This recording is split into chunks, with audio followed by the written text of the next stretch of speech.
ನಾನು ಸಿನಿಮಾ ನೋಡೋಕ್ಕೆ ಶುರು ಮಾಡಿದಾಗ ನನಗೆ ನಮ್ಮ ಸಮುದಾಯದ ಕಥೆಗಳು ಪರದೆ ಮೇಲೆ ಕಾಣಿಸ್ತಿಲ್ಲ. ಆ ಕಾರಣಕ್ಕೆ ನಾನು ನಮ್ಮೂರಿನ ಜನರೊಟ್ಟಿಗೆ ನಮ್ಮೂರಿನ ಕಥೆಗಳನ್ನ ಹೇಳೋದಕ್ಕೆ ಶುರು ಮಾಡಿದೆ. ನಮ್ಮೂರಿನ ಮಕ್ಕಳು ಇದನ್ನೆಲ್ಲ ಕಲಿಯೋಕ್ಕೆ ನನ್ನಷ್ಟು ಕಾಯಬಾರ್ದು, ದೂರಿಗೆ ಹೋಗೋ ಅವಶ್ಯಕತೆ ಬರಬಾರ್ದು ಅನ್ನೋ ಕಾರಣಕ್ಕೆ ಭೀಮಶಾಲೆ ಶುರು ಆಯಿತು. ಇಲ್ಲಿ ಮಕ್ಕಳು ಶಾಲೆಗೆ ಹೋಗೋ ಸಮಯದಲ್ಲೇ ಬೇರೆ ಬೇರೆ ಕಲೆಗಳ ಪರಿಚಯ ಮಾಡ್ಕೋತಾರೆ. ತಮ್ಮ ಕಥೆಗಳನ್ನ ವಿವಿಧ ಕಲೆಗಳ ಮೂಲಕ ತಾವೇ ಹೇಳೋದಕ್ಕೆ ತಯಾರಾಗ್ತಾರೆ.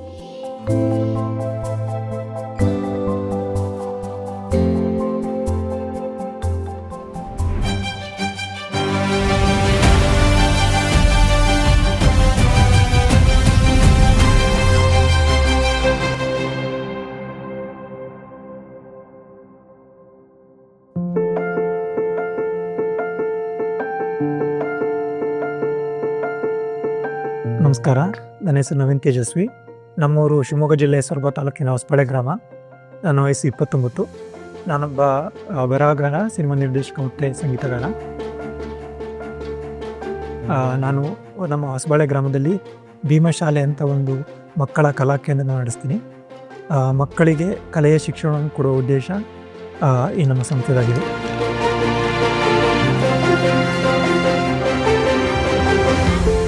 ಖಂಡಿತವಾಗೂ ಕಲೆಯಲ್ಲಿ ಮೊದಲಿಂದ ಆಸಕ್ತಿ ಇತ್ತು. ಅವರದನ್ನ ಕರಿಯರ್ ಮಾಡ್ಕೊಳ್ಬೋದು ಅಂತ ತುಂಬ ಲೇಟಾಗಿ ಗೊತ್ತಾಯ್ತು ಅನಿಸುತ್ತೆ.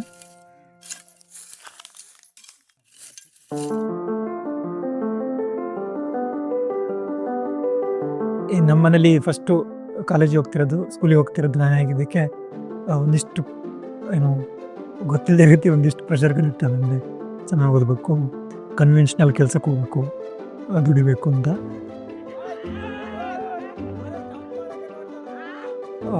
ಉದಾಹರಣೆಗಳು ತುಂಬ ಮುಖ್ಯ ಅನ್ಸುತ್ತೆ ನನಗೆ. ಅಂದರೆ ಉದಾಹರಣೆಗಳಿದ್ದಾಗ ನಾವು ನಮ್ಮ ಕನಸುಗಳನ್ನ ಅದೇ ಮಟ್ಟದಲ್ಲಿ ಕಾಣ್ತೀವಿ ಅನ್ಸುತ್ತೆ. ಈಗ ನಮ್ಮ ರೋಡಲ್ಲೋ ನಮ್ಮ ಮನೆಯಲ್ಲೋ ಯಾರೋ ಒಬ್ಬ ಪೈಲಟ್ ಇದ್ದರೆ ನಮಗೂ ಅನ್ಸುತ್ತೆ, ನಾನು ಪೈಲಟ್ ಆಗಬಹುದು, ನಮ್ಮ ಮನೆಯವನು ನಮ್ಮ ಹಿರಿಯವನು ಆಗಿದ್ದಾನೆ ಅಂತ.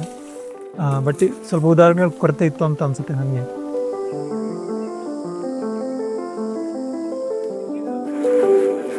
ಸುಮಾರು 90% ನಮ್ಮೂರಿನ 10% ಜನರ ಜಮೀನುಗಳು ಕೆಲಸ ಮಾಡೋರು.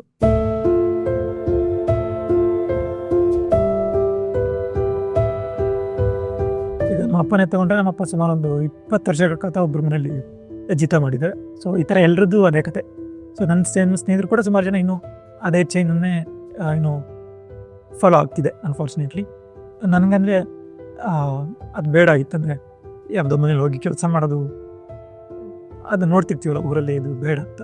ಸೊ ಆ ಕಾರಣಕ್ಕೆ ಬೇರೆ ಏನಾದ್ರು ಮಾಡ್ಬೇಕು, ಏನು ಮಾಡ್ಬೋದು, ಓದೊಂದು ಎಸ್ಕೇಪ್ ಥರನೂ ಕಾಣಿಸ್ತಿತ್ತು. ಸೊ ಚೆನ್ನಾಗಿ ಓದಿದರೆ ನಿಮ್ಮ ಕೆಲಸ ಕಳಿಸಲ್ಲ, ಸೊ ಬೇಕಾಗಿದ್ದು ಮಾಡ್ಬೋದು ನೀವು ಅಂತ.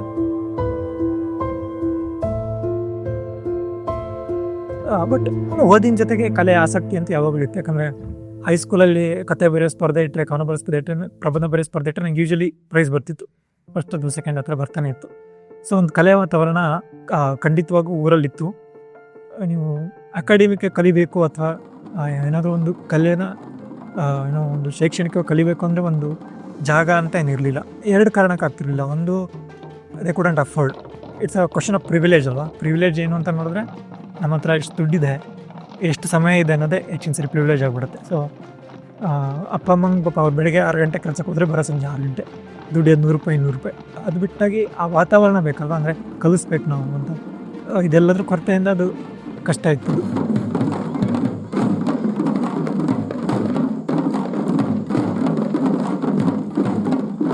ನಾನು ಪ್ರೈಮರಿ ಸ್ಕೂಲ್ ಓದಿದ್ದು ನಮ್ಮೂರು ಶಾಲೆಯಲ್ಲಿ.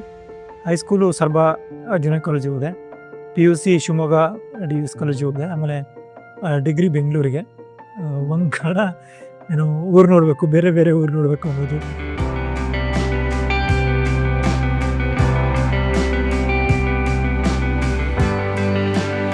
ನಂದು ಡಿಗ್ರಿ ಓದೋದಕ್ಕೆ ನಾನು ಬೆಂಗಳೂರು ಸೆಂಟ್ ಜೋಸೆಫ್ ಕಾಲೇಜಿಗೆ ಹೋದೆ. ಅಲ್ಲಿ ತುಂಬ ಇನ್ಕ್ಲೂಸಿವ್ ವಾತಾವರಣ ಇತ್ತು, ಎಲ್ಲ ರೀತಿಯ ಸಪೋರ್ಟ್ ಇತ್ತು. ಒಂದು ಹಳ್ಳಿಯಿಂದ ಹುಡುಗ ಬಂದಿದ್ದಾನೆ ಅಂತ ಕೂಡ ತುಂಬ ವೆಲ್ಕಮಿಂಗ್ ಆಗಿತ್ತು. ಅಲ್ಲಿ ಹೋದಾಗ ಬೇರೆ ಬೇರೆ ಥರದ ಎಕ್ಸ್ಪೋಜರ್ ಸಿಕ್ತು. ಈ ಥರ ಒಂದು ಪ್ರಪಂಚ ಇದೆ ಅಂತ.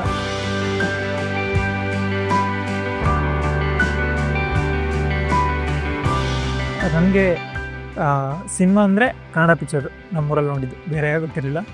ಆಮೇಲೆ ಸ್ವಲ್ಪ ಶಿವಮೊಗ್ಗಲ್ಲಿ ಹೋದ್ಮೇಲೆ ಇಂಗ್ಲೀಷ್ ಪಿಕ್ಚರ್ ಇದೆ, ಬೇರೆ ಬೇರೆ ಭಾಷೆ ಸಿನಿಮಾಗಳಿದೆ ಅಂತ ಗೊತ್ತಾಗ ಶುರು ಆಯಿತು. ಅಲ್ಲಿ ನೋಡಿದ್ಮೇಲೆ ಇನ್ನೂ ಭಾರತದ ಹೊರತಾಗಿ ಇನ್ನೂ ದೊಡ್ಡ ಪ್ರಪಂಚ ಇದೆ, ಎಲ್ಲ ದೇಶದಲ್ಲೂ ಸಿನಿಮಾಗಳು ಮಾಡ್ತಾರೆ ಅಂತ. ನಂತರ ಅವಾಗೊಂದು ಫೋನ್ ಇತ್ತು, ಮೋಟೋ ಇ ಅಂತ. ಅದರಲ್ಲಿ 1 GB ನನಗೇನಾದ್ರು ಸ್ಟೋರ್ ಮಾಡೋದಕ್ಕೆ ಸಿಗ್ತಿತ್ತು. 1 GB ಅದರಲ್ಲಿ 720 ಪಿಕ್ಸೆಲ್ ಇಂಗ್ಲೀಷ್ ಸಿನಿಮಾನ ವಿತ್ ಇಂಗ್ಲೀಷ್ ಸಬ್ ಟೈಟಲ್ ಹಾಕ್ಸ್ಕೊಂಡು ನಮ್ಮ ಹಾಸ್ಟೆಲ್ ಫ್ರೆಂಡ್ಸ್ ಹತ್ರ ಡೈಲಿ ಒಂದು ಸಿನಿಮಾ ನೋಡ್ತಿದ್ದೆ, ಡೈಲಿ ಸಂಜೆ. ಅದರಲ್ಲಿ 1 ವರ್ಷ ಆದಮೇಲೆ ಇಂಗ್ಲೀಷ್ ಕಲಿತೆ. ಅಂದರೆ ಯಾರ ಜೊತೆ ಬೇಕಾದರೂ ಇಂಗ್ಲೀಷಲ್ಲಿ ಮಾತಾಡೋಷ್ಟು ಇಂಗ್ಲೀಷ್ ಬರೋಕ್ಕೆ ಶುರುವಾಯಿತು. ಅದ್ರ ಜೊತೆಗೆ I fell in love with film. ಅಂದರೆ ನನಗೆ ಇಷ್ಟ ಆಗಿದ್ದು ಎಲ್ಲದೂ ಕೂಡ ಸಿನಿಮಾದಲ್ಲಿತ್ತು. ಈಗ ತುಂಬ ಕನೆಕ್ಟ್ ಆಯ್ತು ನನಗೇನೋ.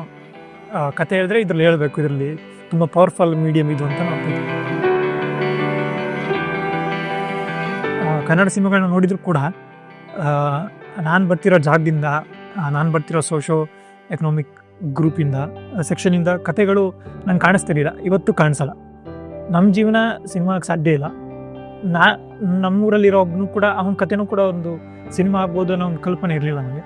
ಬಟ್ ಅದು ಇಂಟರ್ನ್ಯಾಷನಲ್ ಸಿನಿಮಾ ನೋಡ್ತಿರುವಾಗ ನಂಗೆ ಅನಿಸ್ತಿತ್ತು, ಅವರಲ್ಲಿ ಇವ್ರು ಒಬ್ಬ ಸಾಮಾನ್ಯ ಜನ ಅಲ್ಲ, ಇವ್ರದ್ದು ಕತೆನ ಸಿನಿಮಾ ಆಗ್ತಿದ್ದಿಲ್ಲ, ಇದು ನಮ್ಮಲ್ಲಿ ಯಾಕೆ ಆಗ್ತಿಲ್ಲ ಅನ್ನೋ ಒಂದು ಪ್ರಶ್ನೆನೂ ಬರೋಕ್ಕೆ ಶುರುವಾಯಿತು.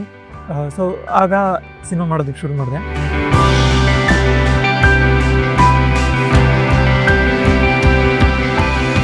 ನಂದು ಅವಾಗ ಡಿಗ್ರಿ ಮುಗಿದ್ಮೇಲೆ ಫಿಲ್ಮ್ ಸ್ಕೂಲಿಗೆ ಹೋಗ್ಬೇಕಂತ ಆಸೆ ಇತ್ತು. But for like I couldn't afford it, ಹೋಗೋಕ್ಕಾಗಿಲ್ಲ. ಸೊ ನಾನು ಕಲಿಯೋಕ್ಕೆ ಶುರು ಮಾಡಿದ್ದು ಯೂಟ್ಯೂಬಲ್ಲಿ.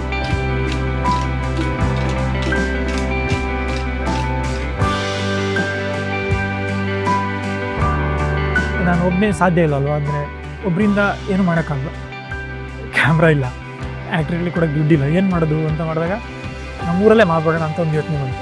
ಸೊ ನನ್ನ ಫ್ರೆಂಡ್ ಹತ್ರ ಒಂದು ಕ್ಯಾಮ್ರಾ ಇಸ್ಕೊಂಡು ನಮ್ಮೂರಿಗೆ ಬಂದೆ. ಈಗ ಯಾವುದೊಬ್ರು ಒಂದು ಮರ ಕಡಿಯೋ ಕ್ಯಾರೆಕ್ಟರಿಂದ ನಿಜವಾಗ್ಲೂ ಮರ ಕಡಿಯೋರನ್ನೇ ಕರ್ಕೊಬಂದು ಬನ್ನಿ ಮಾಡ್ಬೋದು ಅಂತ.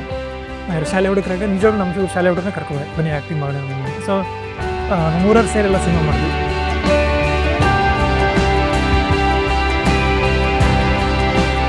ನನಗೆ it took a village to make a film.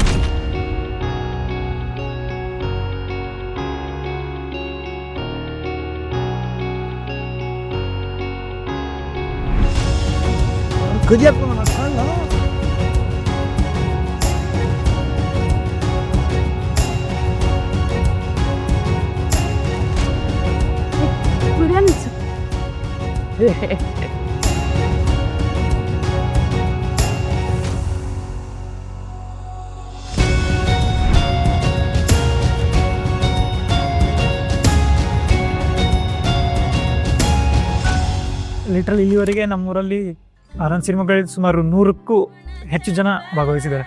ಆ್ಯಕ್ಟಿಂಗಿಂದ ಇರ್ಬೋದು, ಪ್ರೊಡಕ್ಷನ್ ಟೀಮಲ್ಲಿ ಇರ್ಬೋದು, ಸಿನಿಮಾಟೋಗ್ರಫಿ ಎಲ್ಲ ಡಿಪಾರ್ಟ್ಮೆಂಟು.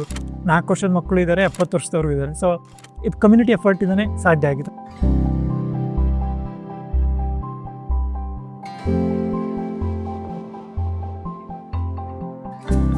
ನಮ್ಮೂರಿನ ಮಕ್ಕಳು ಅವ್ರಿರೋ ಜಾಗದಲ್ಲೇ ಅವ್ರಿಗೆ ಇಷ್ಟ ಬಂದ ಕಲೆನ ಕಲಿಯೋದಕ್ಕೆ ಒಂದು ಜಾಗ ಬೇಕಿತ್ತು.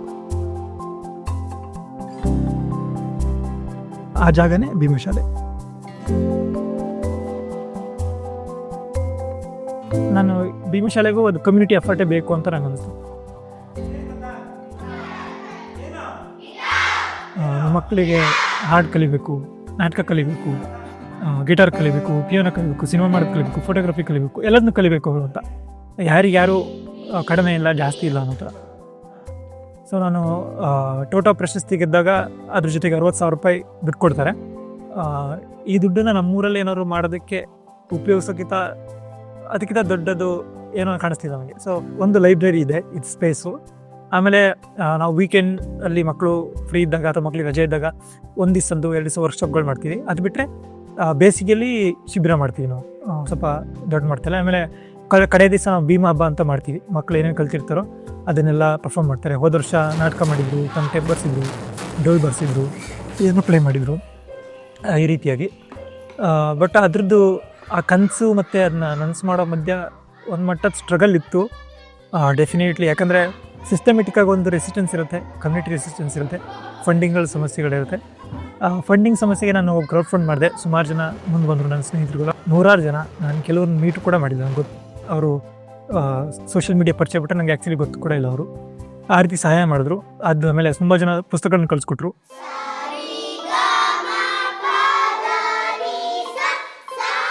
ಬಟ್ ಅಂದರೆ ಚಾಲೆಂಜಸ್ ಇದೆಯಾ? ಡೆಫಿನೆಟ್ಲಿ ಇದೆ, 100ಕ್ಕೆ 100 ಇದೆ, ಪ್ರತಿ ದಿವಸ ಇದೆ.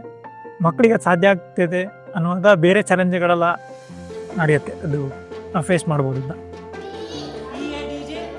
ಯಾಕಂದರೆ ನಮ್ಮ ಉದ್ದೇಶ ಮಕ್ಕಳು ಕಲಿಬೇಕು, ಮಕ್ಕಳು ಕುಣಿಬೇಕು, ಅದೇ ನಮ್ಮ ಉದ್ದೇಶ. ಸೊ ಅದೊಂದೇ ನಮಗೆ ಮ್ಯಾಟ್ರ್ ಆಗೋದು.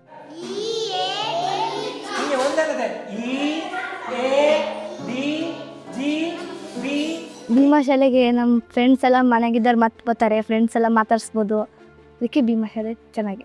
ಗಿಟಾರು ಪಿಯಾನೋ ಅಂದರೆ ತುಂಬ ಇಷ್ಟ. ನಾವೇನೇನು ಕಲ್ತಿರಲ್ವೋ ಅವನ್ನೆಲ್ಲ ಕಲಿಸ್ತಾರೆ. ಪಿಯಾನ, ಗಿಟಾರು ಮತ್ತು ಚೆಸ್ಸು, ಕೇರಮ್ಮು, ಲೂಡೋ ಎಲ್ಲ ಕಲಿಸ್ತಾರೆ. ಅದು ಕಲಿತು ನಾವೆಲ್ಲ ತಿಳ್ಕೊಳ್ಬೇಕು.